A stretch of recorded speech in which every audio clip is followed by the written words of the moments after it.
If you want awesome products at great prices, check out the in the description. Hash the Bayeux Tapestry's body secret. A 94th phallus ignites a medieval melee.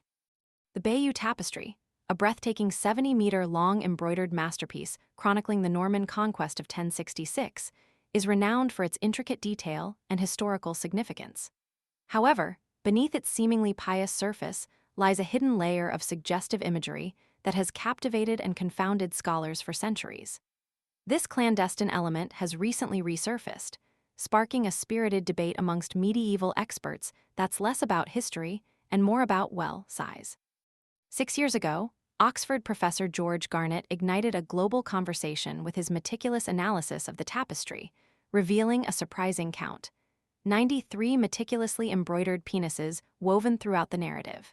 His findings, far from being dismissed as scholarly frivolity, offered a fascinating glimpse into the body humor and unspoken sexual undercurrents of medieval society. Garnett argued that these embroidered phalli weren't mere artistic flourishes, but rather significant indicators of the era's attitudes towards sexuality and power. The size of the phalli, he posited, wasn't accidental. It held symbolic weight. Now, Dr. Christopher Monk, a historian and Bayeux Tapestry scholar affectionately known as the medieval monk, has thrown a proverbial, and rather phallic, grenade into the already lively discussion. Monk believes he's unearthed a previously overlooked 94th phallus, adding another layer to this already richly textured debate. This isn't simply a case of one scholar adding to another's findings. It's a full-blown academic joust, played out in the engaging arena of the History Extra podcast. The ensuing debate, far from being a childish squabble, delves into the very heart of interpreting medieval art and understanding the mindset of the era. Garnett and Monk, despite their differing perspectives on the exact number of embroidered genitalia, are united in their conviction that this isn't about prurient interest.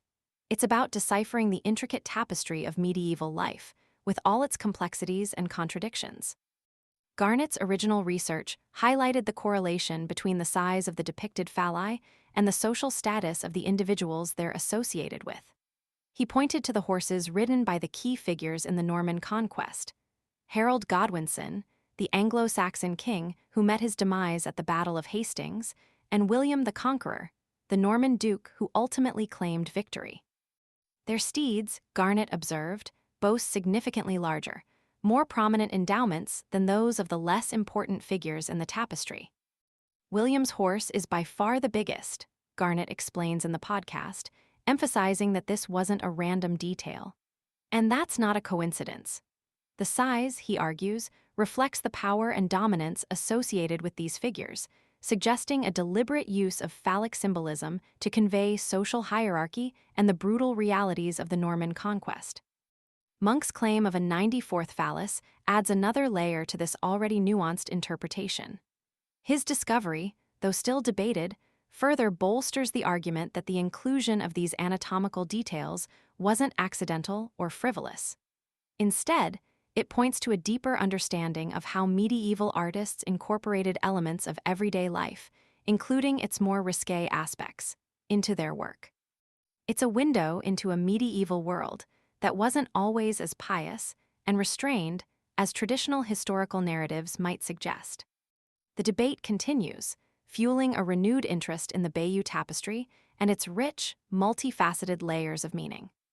Beyond the undeniable amusement, the scholarly sparring between Garnett and Monk highlights the crucial role of detailed observation and critical analysis in uncovering the hidden narratives embedded within historical artifacts.